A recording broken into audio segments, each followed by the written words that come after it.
여러분, 연약할 때에는 예수님을 부인하고 홀로 가게 하지만 성숙해지면 예수님과 함께 갑니다.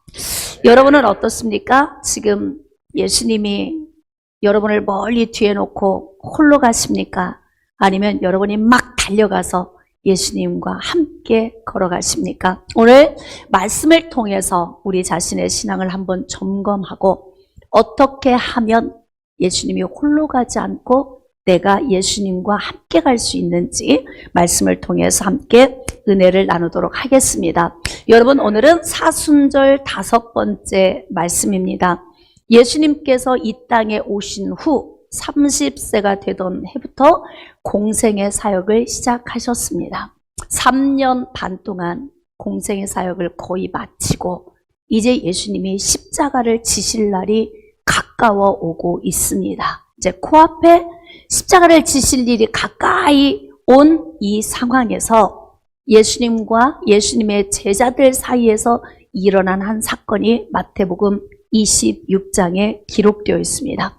오늘 본문 말씀 가운데서 예수님의 제자들과 예수님 사이에 일어난 이 사건을 오늘 조명해 보도록 하겠습니다. 여러분, 예수님께서 예수님의 제자들과 마지막 만찬을 나누셨습니다. 예수님의 제자들은 마지막이라는 걸 알고 있었을까? 아마 예수님 혼자서 정리를 하고 계시는 것 같아요. 예수님 제자들은 아직 철이 없어서 마지막이라는 감을 못 잡았을 것 같습니다.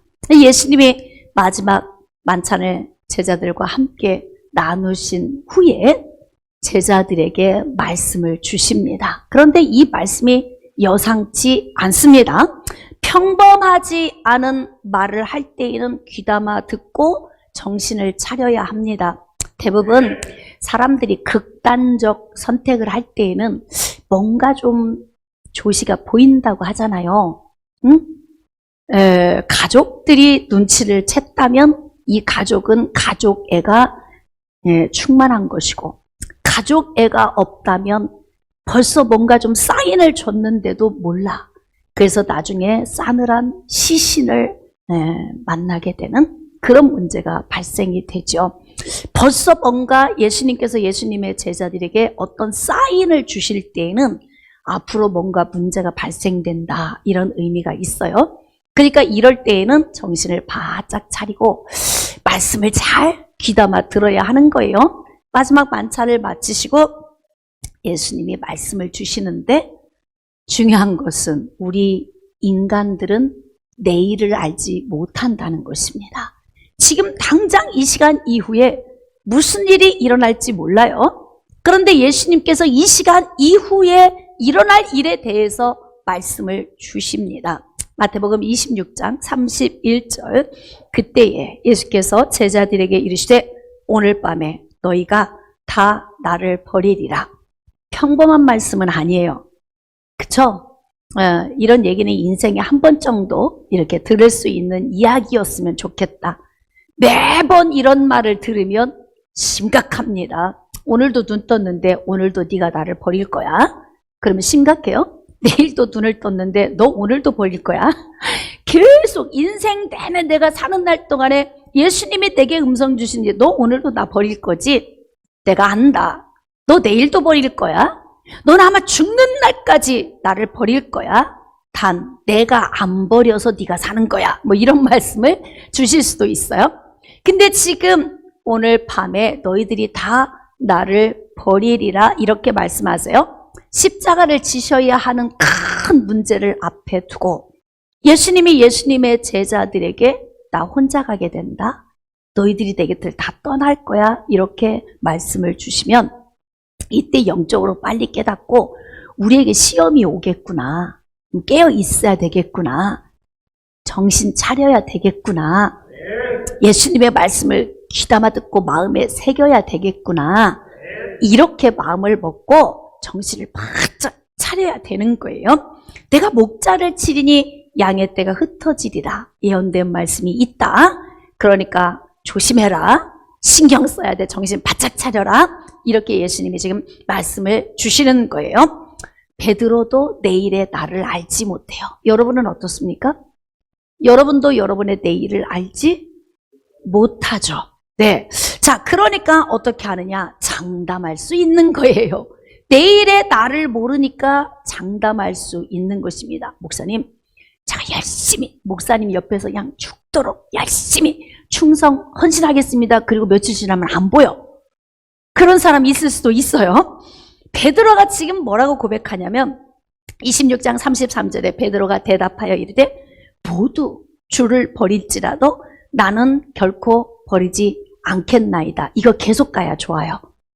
근데 이런 말은 또 아무나 하지 않습니다. 진짜 이런 말을 할 수 있는 열정이 있는 것은 높이 평가를 해야 합니다. 그런데 중요한 건 내가 말을 했다면 이 말을 한 대로 사는 것, 이게 아주 중요합니다. 제가 우리 교회 성도들도 마찬가지고 가정에서 아이들을 양육할 때에도 약속에 대한 신뢰의 사람이 되는 것을 굉장히 중요하게 가르칩니다. 꼭 세 가지. 말에 대한 약속, 시간에 대한 약속, 물질에 대한 약속. 내 입에서 한번 말이 나갔다면 반드시 지켜야 한다. 이것이 신뢰받는 지름길이다. 이걸 아이들에게 가르쳐요. 친구들 중에서도 약속을 잘 안 지키는 친구가 있다면 너무나 마음을 많이 주지 말아라. 제가 이렇게 사인을 줘요. 왜냐하면 신뢰할 수 없기 때문에 그래요. 어딘가 그 사람은 신뢰의 허점이 있는 곳입니다. 그러니까 중요한 것은 내가 입술로 말을 선포했다면 그 말에 준한 삶을 살도록 몸부림을 치는 것, 이것이 바로 사람의 본분이지만 특히 믿음 안에서 입술로 선포했다면 신앙인으로서 내 믿음을 지켜 그 선포한 대로 살려고 몸부림치는 것은 반드시 신앙인에게 필요한 것입니다. 어때요? 여러분이 볼 때 베드로 잘할 것 같습니까? 어떻게 보여요? 다 버려도 저는 안 버립니다. 여러분, 이런 사람이 주변에 있으면 얼마나 좋습니까? 다 버리는데 안 버린다잖아. 끝까지 함께 한다고 하잖아요. 끝까지 같이 갈 수만 있다면 이런 사람이 주변에 많을수록 복입니다. 네, 이런 사람이 필요하죠. 단서조항, 변심만 안 한다면 아주 최고의 사람입니다. 그래서 우리는 신앙생활을 하는 동안 주님이 가신 그 길 저도 가겠습니다. 우리 찬양했잖아요. 그렇게 찬양하고 고백했다면 끝까지 진짜 그렇게 가야 돼요. 제가 한번 여러분에게 질문하겠습니다. 오늘 고백했으니까 나 끝까지 예수님과 같이 갈 자신 있다. 이런 분 아멘. 오늘 여러분의 아멘을 예수님이 들으시고 여러분에게 성령의 능력을 부어주셔서 그렇게 할 수 있도록 도와주실 줄 믿습니다. 아멘. 할렐루야. 네. 그러니까 신앙인은 내가 주님 앞에 고백한 대로 사는 것, 이게 아주 중요해요. 베드로도 내일의 나를 몰라요. 그러니까 어떻게 해야 되느냐? 오늘 하루를 정신을 바짝 차리고 긴장감을 가지고 사는 거예요. 저는 늘 이런 생각으로 삽니다. 나는 최고는 될 수 없다. 그러나 최선은 다하자. 그래서 매사의 모든 일에 정말 최선을 다하려고 노력을 하며 삽니다. 신앙도 마찬가지예요. 신앙도 내가 최선을 다하려고 한다면 그 마음 가운데에서 하나님이 여러분의 삶을 받으실 줄 믿습니다. 이렇게 강직한 베드로, 다 버려도 저는 예수님 안 버릴 겁니다. 이렇게 고백을 했단 말이에요. 그런데 예수님이 이렇게 말씀하세요. 마태복음 26장 34절 예수께서 이르시되 내가 진실로 내게 이르노니 오늘 밤 닭 울기 전에 네가 3번 나를 부인하리라. 야, 이거 심장이 아주 움찔한 말씀이에요. 난 절대 아닌데 예수님은 부인할 것이라고 말씀을 하시니까 과연 지금 누구의 말이 옳은가? 나는 부인하지 않습니다. 예수님은 너 부인할 거야? 저는 절대 아닙니다. 아니야, 결코. 지금 내가 한 말이 반드시 이루어질 거야. 지금 이렇게 막 팽팽하죠? 줄다리기 하듯이, 응? 어느 쪽이 이길 것 같습니까, 여러분? 예. 얼마나 인간이 연약한 존재인지 인간은 입술로 선포하고도 돌아서서 금방 변심할 수 있는 존재. 바로 그게 인간입니다. 이제 베드로도 내일의 나를 알지 못해요. 지금은 진심으로 이야기를 하는 거죠. 예수님 결코 제가 예수님 안 버립니다. 정말 진심으로 이야기를 했어요. 그런데 상황과 환경이 달라지면 변할 수 있다. 그럼에도 안 변하고 살 수 있다면 얼마나 좋을까? 예? 여러분, 인터넷 시대가 발달하다 보니까 모든 이 상업 활동이 다 이 온라인으로 들어가잖아요. 우리가 물건을 샀는데 반품을 해야 되는 상황, 단순한 변심입니까? 거기서 묻잖아요. 인터넷 안에 들어가서 물건을 샀는데 마음에 안 들어. 단순 변심. 뭐 이렇게 아니면은 물건에 뭐 하자가 있다든지 어떤 이런 요인이 있잖아요. 이럴 때 대부분 보면은 살 때는 너무 좋은 마음으로 샀는데 물건을 보는 순간 변심이 됐다. 이게 인간의 마음이에요. 그래서 사업하는 사람도 참 많이 힘들 거예요. 막 반품 받아줘야지, 다시 보내줘야지. 이 일이 보통 일이 아닐 거라고요. 여러분, 우리의 마음이 변심하지 않는 마음이라면 얼마나 좋겠습니까? 자, 주님 앞에서 변심하지 않기를 원하면 아멘. 그렇습니다. 우리는 변심할 수밖에 없는 연약한 존재이지만 오늘 우리의 이 각오의 마음을 예수님이 들으시고 우리를 도와주실 줄 믿습니다. 베드로는 자기의 내일의 모습을 알지 못해요. 지금 진실로 예수님께 난 절대로 부인하지 않습니다. 이야기하는데 예수님이 닭 울기 전에 3번 부인할 거야. 이렇게 말씀을 하시잖아요. 그럼 어떻게 해야 되느냐? 자, 예수님은 내일의 나에 대해서 네가 변심할 거라고 말씀을 하셨기 때문에 그 말씀을 들은 베드로는 오늘 하루를 어떻게 살아야 하냐면 긴장감을 가지고 살아야 합니다. 왜냐하면 우리는 연약한 존재이기 때문에 그래요. 여러분 막 헌금도 정말 드리고 싶을 때 있잖아요. 근데 그 순간 탁 지나면 무슨 생각이 들어요? 반반 나눌까? 뭐 이런 거. 1,000만 원 드려야지. 그런데 집에 가는 순간 그냥 500만 드릴까? 이러다가 하루 지나면 이거 아무한테도 말 안 했는데 뭐 내 속에서 혼자 생각한 건데 꼭 굳이 드려야 돼. 그리고 시간이 지나 잊어버려. 그런 경우 허다하죠? 우리 모습 그런 경우 허다합니다. 그래서 어떻게 해요? 변심하기 전에 빨리 드려야 그래야 이게 반토막 나지 않거나 아니면 그냥 지나가지 않습니다. 우리는 그런 존재들입니다. 그러니까 예수님께서 또 변심하게 될 거니까 신경 써. 조심해.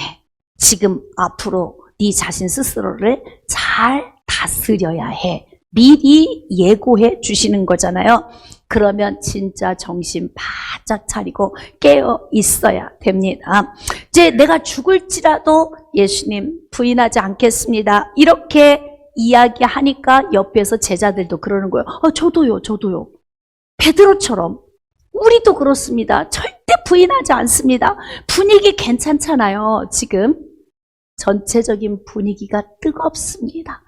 그런 일이 결코 올 것 같지 않아 보입니다. 그래도 나를 신뢰하면 안 됩니다. 우리 자신은 그렇게 연약한 존재이기 때문에 그렇습니다. 자, 이제 예수님이 사명을 감당해야 할 시간이 점점 가까이 다가옵니다. 예수님은 하나님의 아들이시고 곧 하나님이십니다. 그러나 예수님은 온전한 육신을 입고 오셨습니다. 그래서 인간이 느끼는 감정을 다 느낍니다. 아픔, 고통, 슬픔, 기쁨, 행복, 이러한 감정을 다 느끼시는 거예요. 그런데 하나님께서 아담과 하와의 범죄 사건 이후에 죽은 인간들을 살리시기 위해서 여자의 후손으로 예수 그리스도를 예비해 놓으신 거예요. 수천 년 동안 오실 여자의 후손에 대해서 많은 선지자들을 통해서 예언케 하셨습니다. 그리고 때가 되매 동정녀 마리아를 통해서 성령으로 잉태케 하시고 예수님을 이 땅에 보내주셨잖아요. 이유가 무엇입니까? 창세기 3장 15절을 성취하기 위한 거예요. 그래서 바로 죽은 죄인들을 살리시기 위해서 예수님을 이 땅에 보내주셨는데, 예수 그리스도를 믿고 구원을 받는데 그 믿음의 요인이 무엇일까요? 믿음의 요인. 바로 예수 그리스도의 죽으심과 부활입니다. 믿어. 교회 와서 믿으면 돼. 그러니까 뭘 믿어야 되는데, 그냥 믿어. 너무 깊이 묻지 마. 그냥 깊이 물으면 헷갈려. 그러니까 그냥 믿어. 이런 얘기 아마 교회 나온 사람들 중에 대반 그런 얘기 많이 들었을 거예요. 그냥 믿는 게 아니에요. 뭘 믿어야 돼요? 그냥 예수 믿어? 이것도 아니에요. 예수 그리스도가 왜 죽으셔야 했는지, 예수 그리스도가 왜 부활하셨는지, 이 사실이 믿어지는 자가 구원을 얻는 거예요. 교회 와서 예배 드리고 그냥 예수라고 하는 존재를 알고 하나님께 기도했기 때문에 구원이 오는 게 아니에요. 죽음에서 영원한 생명의 자리로 나아가는 것은 예수 그리스도가 왜 죽으셨는지, 예수 그리스도가 왜 부활하셨는지, 그것을 정확하게 알고 믿을 때 영원한 생명을 얻게 되는 것입니다. 우리의 죄는 물로 씻을 수가 없어요. 눈에 보이는 오염은 물로 씻을 수 있지만 보이지 않는 영혼 안에 장착된 죄의 본성은 물로 씻을 수가 없습니다. 그래서 하나님께서 죄가 없는 깨끗한 피로만이 죄를 씻을 수 있도록 제정을 해놓으신 겁니다. 그래서 예수 그리스도를 육체로 이 땅에 보내신 거예요. 자, 그러면 예수 그리스도가 이제 죽어야 된다 이 말이죠. 피를 흘리셔야 된다 이 말이에요. 그런데 평범한 죽음이 아니에요. 사형을 당하는 최고형, 그 형틀에서 매달려 죽으셔야 하는 이 숙제를 앞에 둔 예수님이 막 피가 마르는 거예요. 바짝바짝바짝. 예수님이신데 왜 근심되시나? 예수님이신데 왜 고통스러워 하시나? 여러분, 예수님은 온전한 인간으로 오셔서 우리와 똑같은 성정을 가진 모습으로 오셨습니다. 자, 예수님께서 겟세마네 언덕에 올라가셔서 뭐라고 말씀하시냐면, 내가 기도할 동안 여기 앉아 있으라, 이렇게 말씀하셨어요. 내가 지금 고민돼서 죽을 지경이다, 이렇게 말씀하십니다. 여러분, 자녀들은 항상 부모의 사랑을 원합니다. 그래서 끝없이 부모는 자녀에게 사랑을 베풉니다. 그런데 자녀들이 성숙해지면 부모를 위하여 효도하지요. 예수님의 제자들이 예수님과 3년 반 동안 동행하면서도 아직도 성숙되지 않은 모습들이 있어요. 만약에 성숙됐다면 예수님을 홀로 가게 하지 않았겠죠? 예수님께서 내가 지금 고민하여 죽을 지경이다.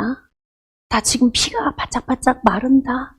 그러니까 너희들 나하고 1시간만 깨어서 나를 위해 기도해 달라, 이렇게 말씀을 하십니다. 그럼 어떻게 해야 돼요? 깨어 있어야죠. 예수님과 마음을 함께 해야죠. 가정 안에서 부모가 힘들 때는 자녀들이 부모에게 힘을 보탭니다. 저는 어렸을 때 부모님의 대화를 많이 들었어요. 특히 언제 우리 다 재워놓고 자는 줄 알고 막 부모님이 대화를 나누시는 거예요. 6남매, 방은 딱 2개, 8명이 양쪽 방에서 다 다닥다닥 붙어서 자는 거, 한 이불 속에서 다 전부. 우리가 잠이 든 줄 알고 부모님은 이런 대화를 하세요. 여보, 농협에 300만 원 빚도 갚아야 되고 또 어디에 있는 빚도 갚아야 되고 뒷집 신남이네 엄마한테 크레파스 사주려고 500원만 1000원만 막 뛰어다니면서 빌린 것도 갚아야 되고 막 이런 말씀을 둘이 나누시는 거예요.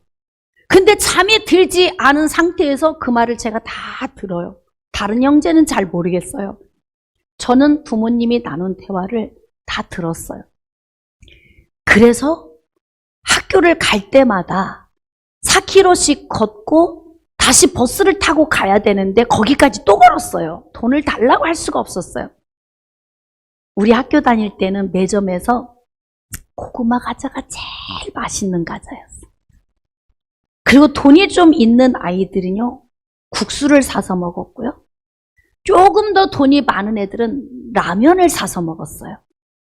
나는 한 번도 국수를, 라면을 먹은 적도 없고 고구마 과자도 사 먹어본 적이 없어요. 왜? 부모님의 그 힘겨운 이야기를 들었기 때문에 돈을 달라는 말을 할 수가 없었어. 그게 같이 마음을 나누는 거예요. 부모님의 삶에 내가 같이 동참하는 거예요. 내가 지출을 줄이면서 부모님의 그 힘겨워하는 마음에 내 마음을 같이 얹어서 가는 거예요. 지금은 예수님이 스승으로서 제자들과 함께 골고다 언덕을 향해 가니까 예수님이 말씀하신 거예요. 얘들아, 내가 지금 고민돼 죽을 지경이다. 그러면 속으로 이럴까요? 예수님이시라며, 하나님의 아들이시라며, 곧 하나님과 하나이시라고 말씀하셨는데 왜 피가 말라? 왜 근심되고 왜 고민돼? 이렇게 이야기를 한다면 서로 따로따로 마음이 하나가 되지 않는 거예요. 그러니까 예수님의 그 고난에 동참할 수가 없는 거죠. 마음이 분산되어 있기 때문에 그렇습니다. 그래서 고난을 함께 나누는 것은 가장 먼저 마음이 함께 되어야 되는 거예요. 마음이 함께 되면 말 한마디라도 예수님의 그 피가 마르는 듯한 그 고난에 우리가 함께 할 수는 없지만 마음이라도 함께 할게요. 기도할게요.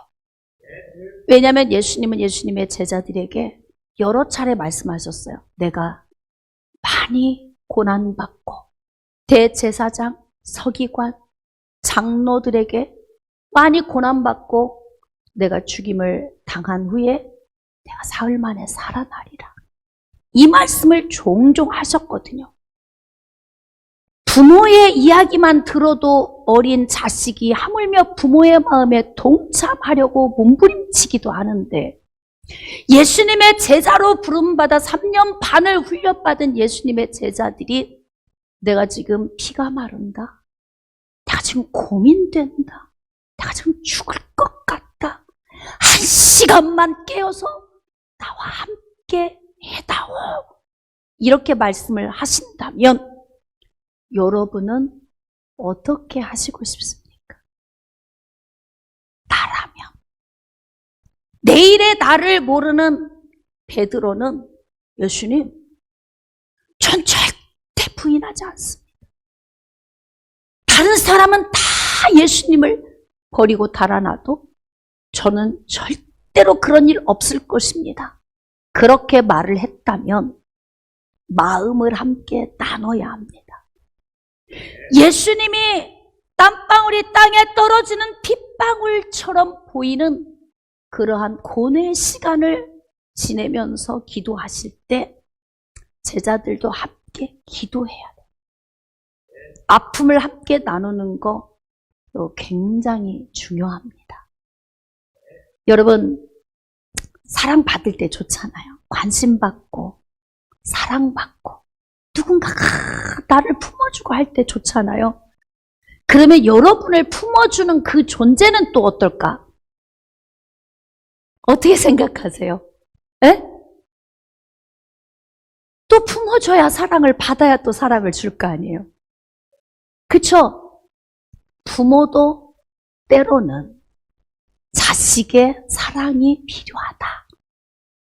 에?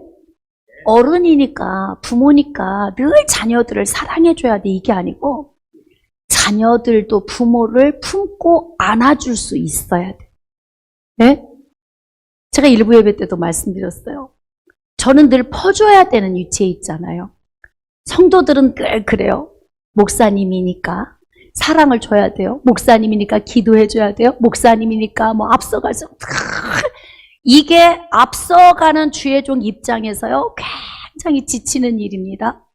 사역 가운데서 막 퍼주고 집에를 가면 딱 어떤 느낌이냐면 손가락 까딱도 할 수 없는 그런 지쳐있는 상태. 그러면 아이들이 막 울망졸망 하잖아요. 막 우르르 나와서 엄마 하고 뭐냐면 사랑을 받고 싶어서 저한테 오는 거예요. 안아달라고. 엄마 저 학교 갔다 왔어요. 쳐다봐주고 왔냐고 품어달라고 그러는 거죠. 지쳐있으면 시큰둥. 엄마 공부하고 왔는데 엄마가 그냥 안아주고 다독여줘야 되는데 엄마가 반응이 조금 소홀하면 시큰둥해요. 제가 그때 이렇게 이야기합니다. 네가 안아줘. 네가 안아줘. 근데 참 희한해요. 아이들이, 자녀들이 어리니까 아직 가슴도 작고 작잖아. 품이 작아, 품이. 근데도요, 우리 믿음이가 와서 안아줘도 너무 평안해. 막내가 와서 안아줘도 네가 와서 안아, 엄마. 제가 그냥 무조건 애들 품으로 들어가. 안아봐. 네가, 엄마가 지금 지쳤어. 네가 좀 안아줘. 근데 야, 어린 아이의 품인데도 그 품에서 따뜻함이 느껴지고 위로가 느껴지더라 이 말이에요. 그러니까 지금 예수님은 스승이시지만 제자들에게 난 너희들의 응원이 필요하다. 너희들의 사랑이 필요해. 한 시간만 피가 마르는 이 고통에 좀 동참해 줄래? 이렇게 예수님이 요청하고 계신단 말이에요. 깨어있어. 나 지금 기도하니까 너희들도 나를 위해 중보 기도해줘. 아, 예수님 하나님의 아들이신데요. 뭘. 겉더니 다 혼자 알아서 하실 수 있잖아요. 혼자 하셔요. 홀로 가세요. 그래도 여러분 42.195km를 장거리 선수가 뛰어갈 때 응원하는 사람이 있는 거리와 응원하는 사람이 하나도 없는 거리를 가는 그 느낌이 어떨까요? 박수라도 쳐주고 환호라도 해주고 응원이라도 해주면 포기할까 그러다가도 아니야. 저 사람들이 응원하니까 가야 돼. 그런데 오르막길이야. 게다가 응원하는 사람도 하나도 없어요. 자기 자신 안에서 얼마나 포기하고 싶은 이 갈등이 수만 번 왔다 갔다 할 거예요. 그러니까 응원하는 것이 그렇게 중요해요. 가정 안에서 여기 자녀들도 부모의 사랑을 받으려고만 하지 마세요. 때로는 좀 안아줘봐. 네? 우리 예찬이처럼 저렇게 덜썩 큰 아들이 막 엄마 꼭 안아주면 엄마가 얼마나 행복할까. 그러면 또 아빠는 남자니까 안 안아줘도 아빠도 힘들어. 매일같이 하루면 사표 몇 번 정도 쓰고 싶어요? 김일한 집사님. 사표. 세상에. 그냥 아예 관두고 싶. 이 수없이 힘겨운. 근데요 있잖아요. 아침에 일어나서 밤에 늦게 퇴근하시더라고. 보니까 아들이 안아줬어요. 한 번이라도? 기억이 없네요. 예찬아 오늘 밤에 가서 한번 아빠 안아줘? 매일 사랑만 받으려고 하지 말고 부모도 에너지가 필요하고 사랑이 필요해. 지쳐있고 힘들 때 자녀들이 와서 한번 꼭 안아주면 그게 힘이 돼. 그러니까 이게 마음을 하나로 나누는 거 굉장히 중요해요. 예수님은 지금 십자가는 내가 진다. 이 죽음의 길은 내가 간다. 너희들과 같이 갈 필요는 없어. 그런데 뭐야? 한 시간만 깨어서 마음만 좀 함께 해줘. 예수님이 이렇게 지금 그냥 애원하듯이 제자들에게 오늘 밤에 너희들 다 나를 버릴 건데 마음 좀 줘라. 깨어서. 그리고 나와 함께 해줘. 응원만 좀 해줘. 내가 그러면 인류의 죄를 지고 가는데 내가 좀 덜 외로울 것 같다. 부모는 당연히 자녀를 위해서 희생하고 헌신하죠. 이 길은 당연히 가야 하는 길이에요. 어떤 권사님은 창원까지 매주마다 내려가. 손주 봐주러. 그 사랑 아니면 할 수 있겠어요? 부모니까 하는 거예요. 자식 보고 매주 올라오라면 올라올 수 있을까? 가까이 살아도 매주 안 오잖아요. 부모에게 매주 찾아가요? 그런 경우도 있겠지만 대부분은 알아서 사세요. 안 간다고. 부모니까 하는 거야. 부모니까. 자식을 사랑해서. 예수님은 죄를 대신 지시고 인류의 죄를 위해서 죽음을 향해 나아가시는데요. 제자들은 아무 생각이 없어. 각자 자기 짐이 다 무겁지만 그래도 온 인류를 향해 죄의 짐을 지고 가시는 예수님과 마음을 함께하는 건 어떻습니까? 예수님의 제자들은 어떻게 했을까요? 자, 예수님이 이런 고민을 했어요. 마태복음 26장 38절. 이에 말씀하시되 내 마음이 매우 고민하여 죽게 되었으니 너희는 여기 머물러 나와 함께 깨어 있으라. 함께 마음만 나눠주라는 거예요. 자, 그리고는 조금 나아가서 얼굴을 땅에 대시고 엎드려 기도하여 이르시되 내 아버지여 만일 할만하시거든 이 잔을 내게서 지나가게 하옵소서. 십자가를 져야 되는 이 사명을 예수님이 피하시고 싶은 거예요. 하나님이신 예수님이 아닌 인간이신 예수님이 이 십자가의 사건을 피하고 싶으신 거예요. 우리 정말 뜨겁게 찬양했잖아요. 예수님의 손에 나의 손을 포개고 예수님의 발에 나의 발을 포개고 주를 위해 죽고 주를 위해 살리라. 어때요? 그러실 수 있어요? 예수님의 제자들이 성숙한 후에는 예수님을 위해서 십자가를 거꾸로 지고 죽기까지 합니다.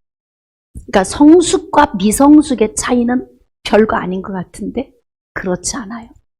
나이가 어려도 성숙하면 돈 없는 부모에게 돈 달라고 이야기하지 않는 게 성숙이다.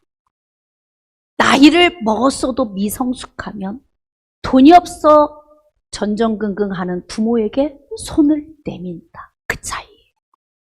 성숙과 미성숙의 차이. 우린 좀 성숙되어져야 됩니다. 할렐루야. 그 예수님이 가시는 그 길에서 마음만 같이 나눠줘도 아멘. 그러면 예수님이 얼마나 힘이 되겠어요? 오늘 사명 찬양 드렸잖아요.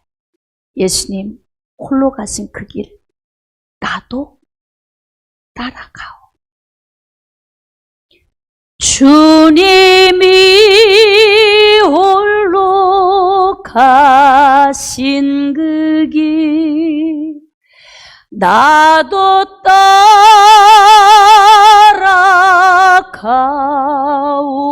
따라가오. 모든 물과 피를 흘리신 그 길을 나도 가오.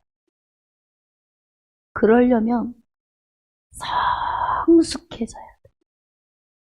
저는 어려서부터 이 가난이 훈련이 돼서요. 지금도 가난은 두렵지 않아요. 가난할 땐 허리띠 좀 졸라매고 살면 돼. 다 하나님이 함께 하시면 살 길이 있어요. 할렐루야. 근데 중요한 건 뭐냐? 가난이 훈련이 안 돼 있으면 그게 힘들어요. 부잣집 자녀들이 갑자기 가난해지면 극단적 선택을 하죠. 못 견뎌 하는 거예요. 가난하게 살던 아이들이 부자가 되면요, 굉장히 근검전략하죠. 훈련이 그렇게 중요하다 이 말이에요. 성숙됨이. 우리 그리스도인은 어떻게 성숙되어져야 되냐면, 예수님 나와 함께 해주세요. 나를 도와주세요. 복 주세요. 이런 신앙에서 자라서 어떤 신앙으로 바뀌어져야 되냐면, 주님 제가 따라가겠습니다. 따라가겠습니다. 아이들이 어리다고 철이 없는 게 아니에요. 제가 막 사역에 바쁘고 여러 가지 1인 면역의 사역을 하다 보니까 애들이 철이 빨리 들더만요. 에? 애들이 철이 빨리 들더라고. 그리고 어른이 할 수 있는 일을 다 해내, 애들이. 나이가 어리다고 못하는 게 아니에요. 훈련이 안 됐기 때문에 못하는 거예요. 지금 예수님의 제자들이 나이가 어립니까? 뭐가 문제인 거예요? 버리고 달아날 거라고 말씀하시잖아요. 철이 들었다면 정신 차려야죠. 내가 부인할 수도 있구나. 나도 나를 믿을 수 없어. 그러니까 정신 바짝 차리고, 예수님이 저렇게 근심하고 피가 마르는 사역 앞에서 고통스러워할 때 내가 깨어 있어야 되겠구나.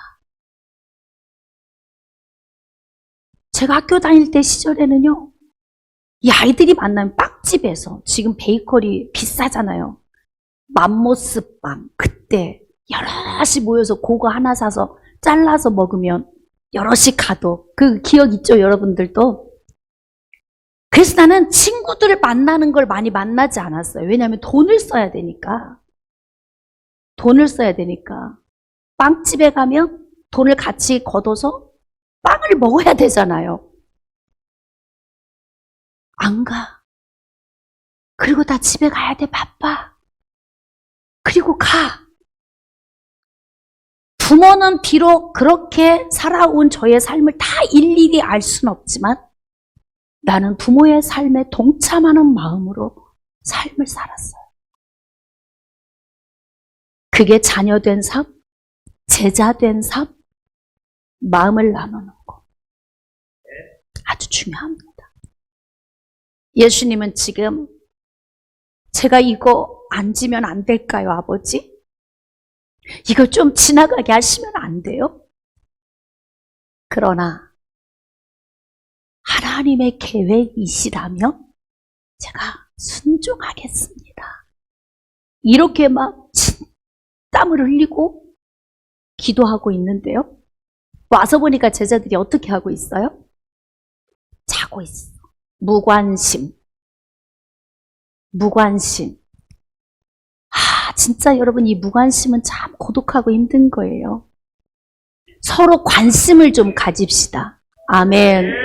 서로 관심을 가지고 서로 사랑의 교류를 나누고, 아멘. 그렇게 일주일 만에 한 번 만났지만 서로 안부를 묻고 어떻게 지냈는지 사랑의 교제를 나누면서 서로 교류하는 이 교류가 얼마나 중요합니까? 근데 지금 보니까 불통이에요. 그냥 예수님, 문제는 예수님 거고 그냥 우리는 자는 거야. 우린 피곤해. 육신이 피곤해. 그래서 우리 몫은 그냥 자는 거야. 그리고 그냥 잠만 자잖아요. 예수님 마음이 어떤 마음이셨을까? 그래, 내가 오늘 밤 닭이 울기 전에 3번 부인하리라는 얘기를 했음에도 불구하고 그럼에도 너희들은 자고 있구나. 그러니까 그 길이 얼마나 외롭겠어요. 예수님이 가신 길이 누구를 위한 길이에요? 우리 여기 왜 와서 앉아 있는 거예요?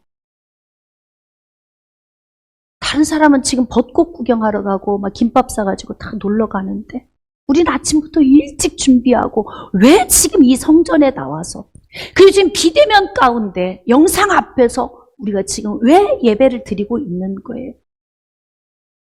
예수님 만나려고. 왜 예수님을 만나려고 몸부림칩니까? 그분이 내 생명이기 때문에 그래요. 예수님이 우리에게 영원한 생명을 주셨잖아요. 그러니까 그분 때문에 우리가 지금 여기 앉아 있다고요. 그러니까 예수님에게 관심을 두셔야 돼요. 할렐루야. 예수님에게서 마음이 멀어지지 마세요. 변심도 하지 마세요. 흔들리지도 마세요. 의심도 하지 마세요. 할렐루야. 예수님이 영원히 우리와 함께 하시겠다고 약속의 말씀을 주셨으니까 우리도 예수님에게 마음을 고정하고 가야 돼요. 지난주에도 제가 말씀드렸죠. 예수님이 본질이면 나머지는 다 비본질이다. 가장 중요한 것 내가 하나 소유하면 나머지는 시시하게 느껴진다. 그래서 예수 그리스도를 본질로 삼고 가자. 깨달아지십니까? 할렐루야. 그래서 여러분들이 제자들이 이렇게 예수님과 무관하게 마음이 분리된 상황에 있었던 모습을 보면서 우리는 그렇게 하지 말아야지. 예수님과 내가 함께 해야지. 내가 마음이 항상 예수님께로 가야 내가 뜨거운 거예요. 예수님이 나에게 오셔가지고 내 마음문을 계속 두드리는데 내가 강팍하게 문을 닫고 있으면 두들겨도 내 속은 냉해. 자, 한번 질문하겠습니다. 여러분이 사랑받을 때 심장이 뜨거워요? 사랑할 때 심장이 더 뜨거워? 어느 쪽이 더 뜨거워? 그쵸? 사랑할 때가 뜨겁잖아. 사랑할 때가. 사랑받을 때는 받는 자체는 좋지만 심장이 뜨겁진 않아요. 받아서 좋긴 해. 근데 사랑할 때는 내 속에서 심장에서 뛰어서 오는 거잖아요. 그러니까 내 속이 뜨거워. 예수님의 사랑을 받으려고만 하지 말고 예수님을 좀 사랑하세요. 난 예수님 만나고 난 이후부터는 의심도 안 되고 그냥 뭐 두 번 생각할 것도 없어요. 그냥 믿어줘. 예수님이 오신 이후로. 마음도 흔들리지도 않아요. 바람이 와서 불어도 별로 신경 안 쓰여요. 여러분은 어떻습니까? 여러분의 신앙도 그렇습니까? 예수님께 우리의 마음을 고정합시다. 근데 이렇게 자고 피곤해서 지쳐 있는 예수님의 제자들이 로마 병정들이 와서 예수님을 체포하자 다 도망가 버렸다. 이렇게 기록하고 있어요. 문제는 누가 문제인가? 하나님의 사랑이 내게 오지 않아서 문제가 아니고 그 사랑 안에 내가 들어가지 않아서 문제다. 바다 구경하고 왔어. 근데 물이 어땠어? 잘 모르겠어. 왜? 그냥 보고만 왔거든. 근데 옷을 벗어 던지고 물속으로 들어가서 그 파도를 타본 사람한테 물어보면 뭐라고 말할까요? 너무 물이 깨끗하고 시원했고 파도 타는 기분이 끝내줬어. 설명할 수 있어야 돼. 그래서 구경만 하는 자가 되지 말고 첨벙첨벙 들어가세요. 은혜 속으로. 깊이 은혜 속으로 나를 던지면 그 은혜 안에서 어떻게 되냐면 예수님과 상관이 있는 자가 되는 거예요. 그러니까 매사에 모든 게 다 상관이 있어. 찬양을 해도 상관이 있고 기도를 드려도 상관이 있고 헌신을 해도 상관이 있고 누가 보는지 안 보는지 뭐가 그렇게 중요합니까? 복의 근원이신 하나님이 나에게 복을 주시는데 그러니까 주님과 나와의 이 상관 있는 관계성 속에서 내 심장이 뛰고 심장이 뛰니까 하나님과 함께 할 수 있는 거예요. 구원은 주권적으로 옵니다. 동행은 나의 의지에서 나오는 것입니다. 시작.